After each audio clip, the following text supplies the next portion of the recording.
আজকের ভিডিওতে আমি দেখাবো 2025 শিক্ষাবর্ষের নবম ও দশম শ্রেণীতে তোমাদের 3 শাখায় কি কি বই পড়তে হবে এবং কোন বইয়ের জন্য কত মার্কের পরীক্ষা দিতে হবে।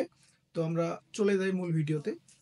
তো প্রথমে আমরা দেখব যে সকল শাখার জন্য যে বইগুলো পড়তে হবে, যেমন বাংলা প্রথম পত্র, বাংলা দ্বিতীয় পত্র। বাংলা প্রথম পত্রে মার্ক আছে 100, বাংলা দ্বিতীয় পত্রে মার্ক হচ্ছে 100।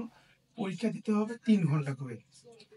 ইংরেজি প্রথম পত্র 100 মার্ক, ইংরেজি দ্বিতীয় পত্র 100 মার্ক। পরীক্ষা দিতে হবে কত ঘন্টা? 3 ঘন্টা করে।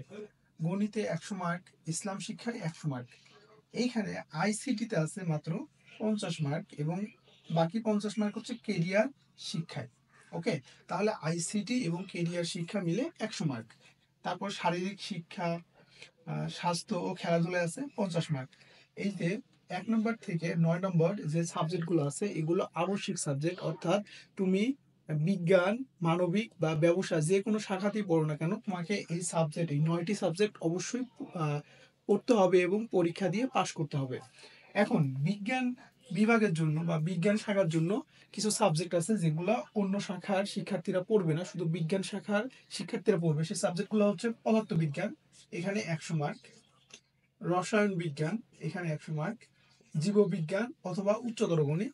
তো এটা হচ্ছে মূলত যে কোনো একটি তোমাকে নিতে হবে, হয় তুমি জীববিজ্ঞান নিবা অথবা হচ্ছে উচ্চতর গণিত নিবা। অর্থাৎ এইখানে ট্রিক্সটা হচ্ছে যে তুমি জীববিজ্ঞান নিলে তুমি হচ্ছে উচ্চতর গণিত নিতে পারবা চতুর্থ সাবজেক্ট হিসাবে, অথবা উচ্চতর গণিত নিলে তুমি জীববিজ্ঞান নিবা চতুর্থ সাবজেক্ট হিসাবে। তো মূলত দুইটা সাবজেক্টই পড়া লাগে।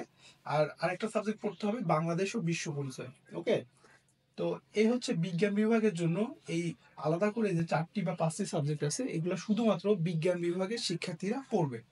মানবিক বিভাগের বা মানবিক শাখার শিক্ষার্থীরা কি পড়বে?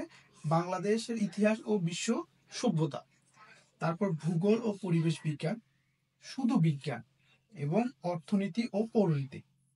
তো এই সাবজেক্টগুলো কি পড়বে? মানবিক শাখার শিক্ষার্থীরা পড়বে। এখানে প্রত্যেকটি সাবজেক্টের মার্ক কিন্তু 100 করে এবং 3 ঘন্টা করে পরীক্ষা দিতে হবে।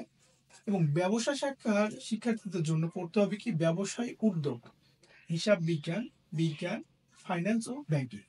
তো এইখানে একটি কমন বিষয় আছে যে ব্যবসায় শিক্ষা ও মানবিক শাখার মধ্যে এই দুইটা শিক্ষার্থীদের মধ্যে এদের যে বিজ্ঞান বইটি আছে এই বিজ্ঞান বইটি কমন থাকবে বা একই থাকবে, বাকি যে সাবজেক্টগুলো আছে এগুলো আলাদা হবে।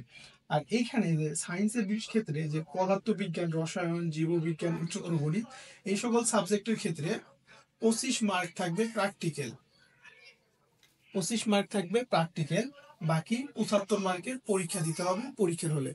তাহলে কি হলো যে আমাদের এই যে বাকি যে 4টি বা 5টি সাবজেক্ট আছে বিজ্ঞান বিভাগের ক্ষেত্রে তাদের 25 মার্ক থাকবে প্র্যাকটিক্যাল এবং 75 মার্কের পরীক্ষা। 75 মার্কের মধ্যে 25 মার্ক বা হচ্ছে 25 মার্ক থাকে নৈবেত্তিক, বাকি অংশটা থাকে লিখিত। সো এইভাবে সলভ করতে হয়। আর এইখানে আমাদের যে 1 থেকে 9 সকল শাখার জন্য যে বিষয়গুলো ছিল এগুলো মোটামুটি 100 মার্কের করে। তো তোমাদের এই ছিল 2025 সালের নতুন শিক্ষাক্রমের জন্য যে সকল বই তোমাদের পড়তে হবে এবং কত মার্কের পরীক্ষা হবে তার একটা মোটামুটি ধারণা।